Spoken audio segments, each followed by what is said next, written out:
She was born just a generation removed from slavery and lived long enough to wear the uniform of the National Park Service. Today's profile is about Betty Reid Soskin, a woman whose life quietly spanned the most turbulent chapters of American history, and who refused to let those chapters be written without her voice. As a young black woman during World War II, she answered her country's call to serve, only to be sidelined by segregation and told, without any explanation, that her contribution mattered less. Decades later, she would help shape a national park dedicated to that very war effort, insisting that the stories of people like her be told honestly, not conveniently. At 85, she became a national park ranger. At 100, she was still working. And everywhere she went, on buses, in theaters, even on escalators, she understood that her presence alone was a kind of protest, a kind of promise. She once carried a photograph of her great-grandmother, who had been born into slavery, in her pocket while standing beside President Barack Obama at the White House. She called that moment poetry. This is the story of a woman who didn't just witness history, she corrected it. And in doing so, she showed us what it really means to belong. Welcome to That's Life, I Swear. This podcast is about life's happenings in this world that conjure up such words as intriguing, frightening, life-changing, inspiring, and more. I'm Rick Barron, your host. That said, here's the rest of this story. She was born into a nation that had not yet decided who counted as fully American, and she lived long enough to help rewrite that answer. One story, one memory, one uniform at a time. Betty Reid Soskin's life stretched across more than a century, but it also stretched across eras that are often taught as separate chapters. Slavery's afterlife, the Great Migration, wartime mobilization, civil rights, political awakening, and the slow, unfinished work of national reckoning. Betty passed away on December 21st, 2025. When she died at the age of 104 in her home in Richmond, California, she left behind far more than a resume of achievements. She left a living bridge between what the country had been and what it still aspired to become. To many Americans, she was best known as the oldest active ranger in the National Park Service. A woman who wore the green and gray uniform, not as a costume of nostalgia, but as a declaration of belonging.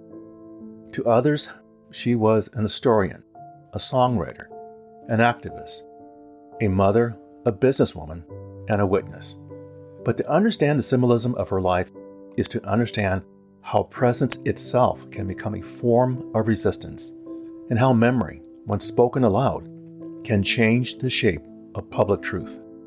Betty Bennett entered the world on September 22, 1921, in Detroit, Michigan. Her parents soon returned the family to New Orleans, where generations before her had lived under systems designed to limit Black possibility. Her lineage carried contradictions. African, French, and Spanish ancestry braided together, along with the unbroken trauma of enslavement. Her great-grandmother, Lentiki Burrow Allen, had been born into slavery, a fact that would later travel with Betty through history in the form of a small photograph kept close to her heart. When a devastating flood forced the family to leave New Orleans, they joined a tide of Black families moving west in search of safety and opportunity. By the time Betty was 6, she was growing up in the San Francisco Bay Area, a place often glorified as progressive, but one that would soon reveal its own racial fault lines. From an early age, she learned what it meant to navigate spaces that were technically open, yet very hostile. California, she would later discover, practiced a quiet kind of exclusion, less codified, no less corrosive. After high school, Betty married Mel Reid, and together they founded Reid's Records in Berkeley, California, in 1945, one of California's first Black-owned record shops, specializing in jazz, gospel, and rhythm and blues. Mel and his uncle, Paul Reid, became successful music promoters. Betty loved writing songs and would perform them across the San Francisco Bay Area. While raising 4 children in the predominantly white Berkeley suburb of Walnut Creek, the Soskins faced racial hostility and death threats. In the late 1960s, Soskin organized fundraisers through her church for the Black Panthers, delivering proceeds to Kathleen and Aldrich Cleaver. She served as a delegate to the 1972 Democratic National Convention that nominated Senator George McGovern against President Nixon. When World War II reshaped the American economy, it also reshaped women's roles in public life. Across the country, images of Rosie the Riveter appeared on posters and factory walls, urging women to step into defense jobs left vacant by men sent overseas. The message was very clear. The nation needed everyone. Betty believed that message.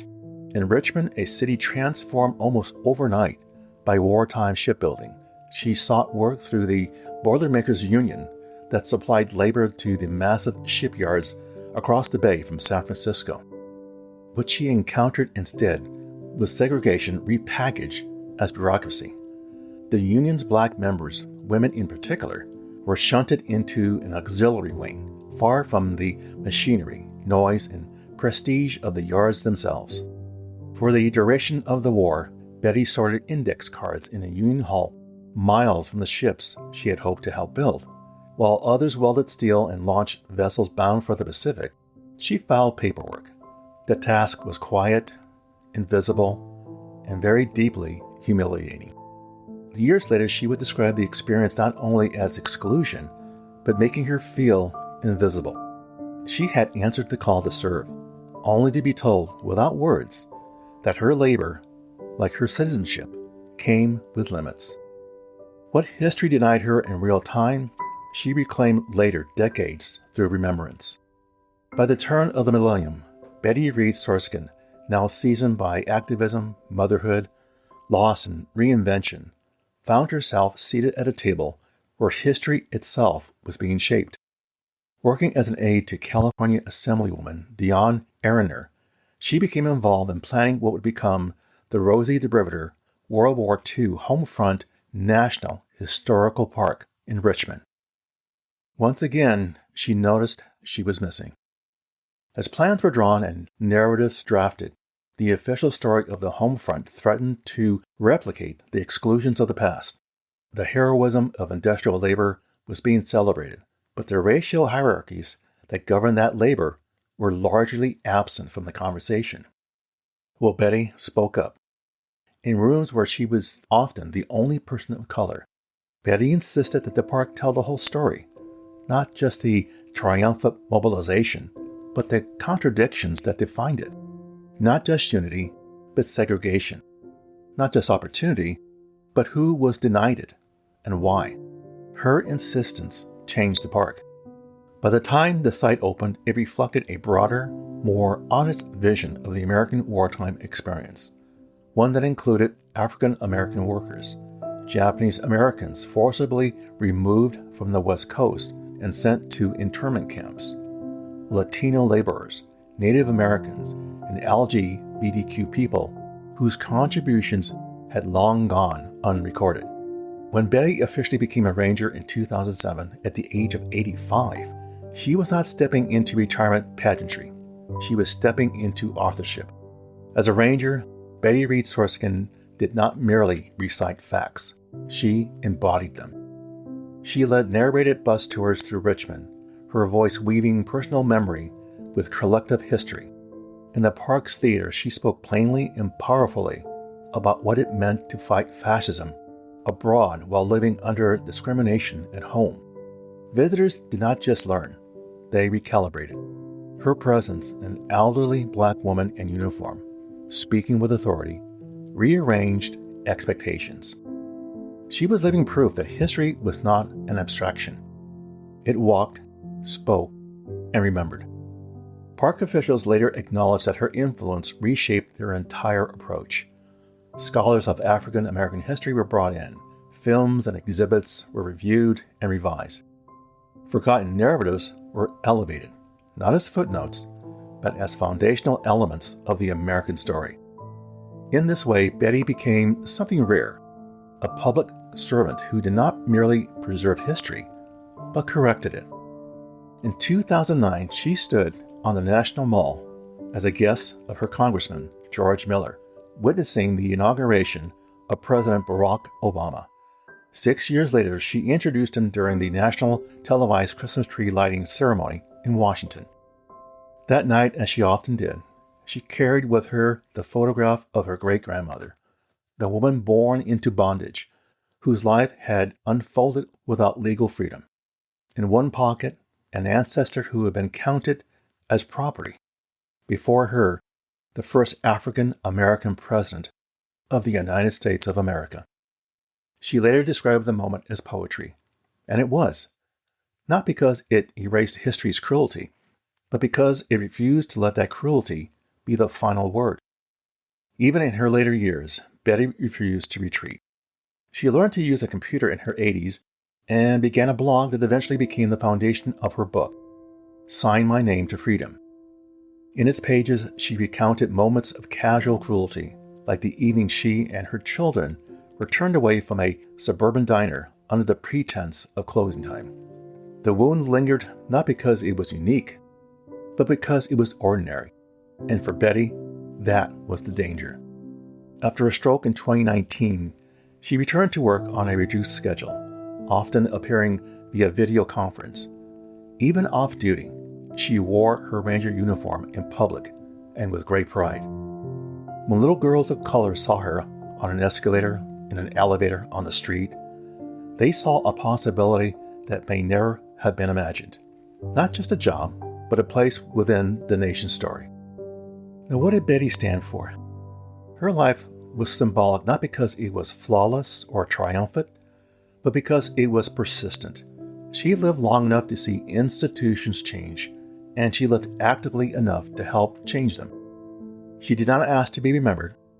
She insisted on remembering and invited the country to do the same. In a nation that often rushes past its contradictions, she slowed time down and said, "Take another look again." And in doing so, she made history not only something that happened, but something that could still be shaped. Thank you, Betty. And we thank you for your life and service to your country in so many ways. So what can we learn from this story? What's the takeaway? Betty's life shows that history doesn't just forget, it excludes. Without people willing to speak up, entire communities are erased from the national story. Telling the truth requires courage, not just archives. Becoming a ranger at 85 and returning to work after a stroke, Betty dismantled the idea that relevance expires with age. Purpose, she showed, has no deadline. In the end, Betty shared how from segregated union halls to the White House lawn, her life traced America's contradictions without pretending they were resolved. Progress happened because people like her insisted it happen. Well, there you go, my friends. That's life, I swear. For further information regarding the material covered in this episode, I invite you to visit my website, which can be found on Apple Podcasts for show notes and the episode transcript. As always, I thank you for the privilege of you listening and your interest. Be sure to subscribe here or wherever you listen to podcasts so you don't miss an episode. And we'll see you soon